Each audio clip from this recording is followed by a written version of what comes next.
So guys, for the first method, just refresh the page a couple of times. Just refresh it until your video starts playing. For the second method, it might be because you're using either Adblocker or Brave browser.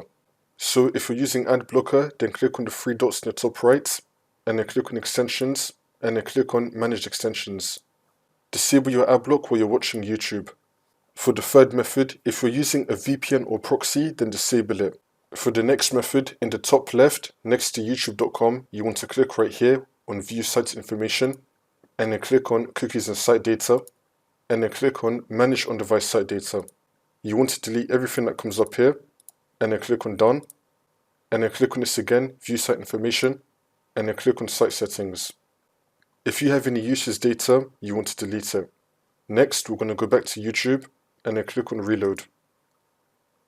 It's going to sign you out of YouTube, just sign back in again and then see if that works. For the next method, it might just be that the YouTube servers are going through some issues right now, so you could just wait a little bit and then it should be fixed.